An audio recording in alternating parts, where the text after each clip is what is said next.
Assalamualaikum warahmatullahi wabarakatuh. Halo teman-teman sekalian, saya Farhan Syukri dengan NIM 72235200013. Pada kesempatan kali ini, saya akan menjelaskan materi mengenai konsep hibah pemerintah dalam akuntansi agrikultur atas mata kuliah akuntansi agrikultur yang diampu oleh Bapak Dr. Handes Jumiadi, AW, MSI, AKCA. Nah, teman-teman sekalian, terlebih dahulu saya akan menjelaskan mengenai hibah pemerintah berdasarkan PSAK 61. Bantuan pemerintah merupakan tindakan pemerintah yang dirancang untuk memberikan manfaat ekonomi spesifik kepada suatu entitas atau beberapa entitas yang memenuhi syarat atas kriteria tertentu. Hibah pemerintah adalah tindakan oleh pemerintah dalam bentuk pemindahan sumber daya kepada entitas sebagai imbalan atas kepatuhan entitas di masa lalu atau di masa depan, sesuai dengan kondisi tertentu yang berkaitan dengan kegiatan operasi entitas tersebut. Tidak termasuk jenis bantuan pemerintah yang tidak memiliki nilai yang memadai bagi entitas dan transaksi dengan pemerintah yang tidak dapat dibedakan dari transaksi perdagangan normal. Hibah pemerintah, termasuk hibah non-moneter pada nilai wajar, tidak boleh diakui sampai terdapat keyakinan yang memadai bahwa entitas akan mematuhi kondisi yang melekat pada hibah tersebut dan hibah akan diterima. Penerimaan atas hibah tidak dengan sendirinya memberikan bukti yang meyakinkan bahwa kondisi yang melekat pada hibah telah atau akan dipenuhi. Cara penerimaan hibah tidak terdampak terhadap metode akuntansi yang digunakan dalam kaitannya hibah. Oleh karena itu, hibah dicatat dengan cara yang sama, baik diterima dalam bentuk kas atau sebagai pengurang liabilitas kepada pemerintah. Terdapat dua pendekatan umum untuk akuntansi atas hibah pemerintah. Yang pertama adalah pendekatan modal, dan yang kedua adalah pendekatan penghasilan. Hibah terkait dengan aset adalah hibah pemerintah yang kondisi utamanya adalah entitas yang memenuhi syarat harus melakukan pembelian, membangun, atau memperoleh aset jangka panjang. Kondisi tambahan mungkin juga ditetapkan dengan membatasi jenis lokasi atau periode aset tersebut diperoleh atau dimiliki. Nah, teman-teman sekalian, terdapat dua metode penyajian dalam laporan keuangan hibah yang terkait dengan aset dianggap sebagai alternatif yang dapat diterima. Metode pertama, mengakui hibah sebagai penghasilan tangguhan yang diakui oleh laba rugi dengan dasar sistematis selama umur manfaat aset. Metode yang kedua, mengakui hibah sebagai pengurang dalam menghitung nilai tercatat aset. Hal tersebut dapat dijelaskan bahwa hibah diakui dalam laba rugi selama umur manfaat aset yang dapat disusutkan sebagai pengurang beban penyusutan. Pembelian aset dan penerimaan hibah terkait dengan aset dapat menyebabkan pergerakan besar dalam arus kas entitas. Untuk alasan ini dan untuk menunjukkan investasi bruto atas aset, pergerakan tersebut sering diungkapkan sebagai pos terpisah dalam laporan arus kas tanpa memperhatikan apakah hibah tersebut dikurangkan atau tidak dari aset terkait untuk tujuan penyajian laporan posisi keuangan. Hibah non-moneter. Hibah pemerintah non-moneter adalah bantuan yang diberikan oleh pemerintah kepada entitas atau individu tanpa melibatkan uang tunai. Contohnya bisa berupa pengadaan barang atau jasa, penghapusan utang, pemberian tanah, atau aset lainnya. Penyajian hibah terkait dengan penghasilan. Hibah terkait dengan penghasilan terkadang disajikan sebagai kredit dalam laporan laba rugi komprehensif. baik secara terpisah atau dalam pos umum seperti penghasilan lain-lain atau alternatif lain, sebagai pengurang dalam beban terkait. Jika entitas menyajikan komponen laba rugi dalam laporan laba rugi terpisah, sebagaimana dijelaskan dalam PSAK 1 revisi tahun 2009 dalam penyusunan laporan keuangan paragraf ke-79, maka entitas menyajikan hibah terkait dengan penghasilan sebagaimana disyaratkan paragraf 30 dalam laporan laba rugi tersendiri tersebut. Beberapa alasan yang mendukung metode di atas adalah sebagai berikut.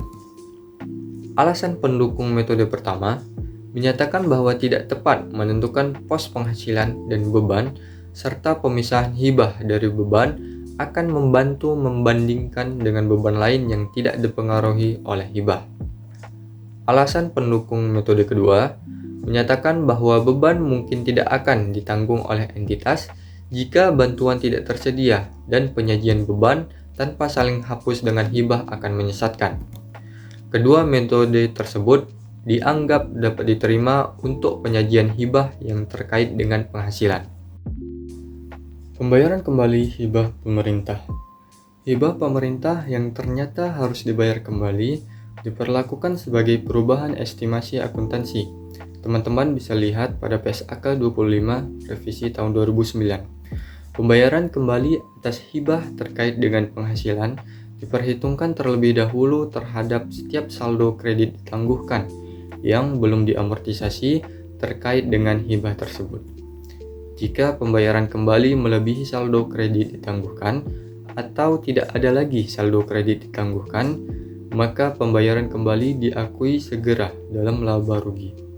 Pembayaran kembali atas hibah terkait dengan meningkatkan nilai tercatat aset atau mengurangi saldo penghasilan tangguhan sebesar jumlah yang dibayar kembali. Akumulasi penyusutan tambahan yang seharusnya diakui dalam laba rugi, seandainya hibah tidak ada, diakui segera dalam laba rugi. Pengungkapan. Entitas mengungkapkan hal-hal berikut. Yang pertama, entitas mengungkapkan kebijakan akuntansi yang digunakan untuk hibah pemerintah, termasuk metode penyajian yang digunakan dalam laporan keuangan. Yang kedua, entitas mengungkapkan sifat dan luas hibah pemerintah yang diakui dalam laporan keuangan dan indikasi dari bentuk lain bantuan pemerintah yang dimana entitas memperoleh manfaat langsung dari bantuan tersebut. Dan yang ketiga, entitas mengungkapkan kondisi yang belum terpenuhi dan kontingensi lain yang melekat atas bantuan pemerintah yang telah diakui. Nah, selanjutnya teman-teman sekalian, saya akan membahas mengenai hibah pemerintah berdasarkan PSAK 69. Jadi, teman-teman sekalian, PSAK 69 memberikan pengaturan akuntansi atas hibah pemerintah tanpa syarat yang terkait dengan aset biologis untuk diukur pada nilai wajar, dikurangi biaya untuk menjual dan diakui dalam laba rugi jika dan hanya jika hibah pemerintah tersebut menjadi piutang. PSAK 69 tidak mengatur tentang pemrosesan produk agrikultur setelah masa panen. Sebagai contoh, pemrosesan buah anggur menjadi minuman anggur atau wine dan wol menjadi bedang. Jika hibah pemerintah yang terkait dengan aset biologis yang diukur pada nilai wajar dikurangi biaya untuk menjual adalah bersyarat, termasuk ketika hibah pemerintah mensyaratkan entitas untuk tidak terlibat dalam aktivitas agrikultur tertentu, maka entitas mengakui hibah pemerintah dalam laba rugi ketika dan hanya ketika kondisi yang melekat pada hibah pemerintah tersebut telah terpenuhi. Syarat dan ketentuan hibah pemerintah bervariasi. Sebagai contoh, hibah mungkin mensyaratkan entitas untuk melakukan aktivitas pertanian di lokasi tertentu selama 5 tahun dan mensyaratkan entitas untuk mengembalikan seluruh hibah jika entitas melakukan aktivitas pertanian tersebut dalam jangka waktu kurang dari 5 tahun. Dalam kasus ini, Hibah tersebut tidak diakui dalam laba rugi sampai jangka waktu 5 tahun telah berlalu. Namun, jika persyaratan hibah memperkenankan sebagian dari hibah untuk dipertahankan sesuai dengan waktu yang telah berlalu, maka entitas mengakui bagian tersebut dalam laba rugi seiring berjalannya waktu. Jika hibah pemerintah berkaitan dengan aset biologis yang diukur pada biaya perolehan dikurangi akumulasi penyusutan dan akumulasi kerugian penurunan nilai, maka PSAK 61 akuntansi hibah pemerintah dan pengungkapan bantuan pemerintah dapat diterapkan. Pernyataan ini mensyaratkan perlakuan yang berbeda dari SAK 61 akuntansi hibah pemerintah dan pengungkapan bantuan pemerintah. Jika hibah pemerintah berkaitan dengan aset biologis yang diukur pada nilai wajar, dikurangi biaya untuk menjual, atau hibah pemerintah mensyaratkan entitas untuk tidak terlibat dalam aktivitas agrikultur tertentu. PSAK 61 hanya diterapkan untuk hibah pemerintah yang berkaitan dengan aset biologis yang diukur pada biaya perolehan dikurangi akumulasi penyusutan dan akumulasi kerugian penurunan nilai. Selanjutnya, pengungkapan berdasarkan PSAK 69. Entitas mengungkapkan hal berikut yang berkaitan dengan aktivitas agrikultur yang dicakup dalam pernyataan ini. Yang pertama, entitas mengungkapkan sifat dan cakupan hibah pemerintah yang diakui dalam laporan keuangan. Yang kedua, entitas mengungkapkan kondisi yang belum terpenuhi dan kontingensi lain yang melekat pada hibah pemerintah. Dan yang ketiga, entitas mengungkapkan penurunan signifikan yang diperkirakan dalam jumlah hibah pemerintah.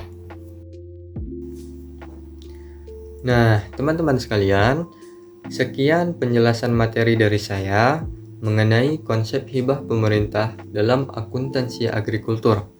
Saya memohon maaf kepada teman-teman sekalian, kepada para penonton, apabila ada penjelasan saya mengenai materi ini yang dirasa kurang tepat atau bahkan salah. Terima kasih telah menonton video ini.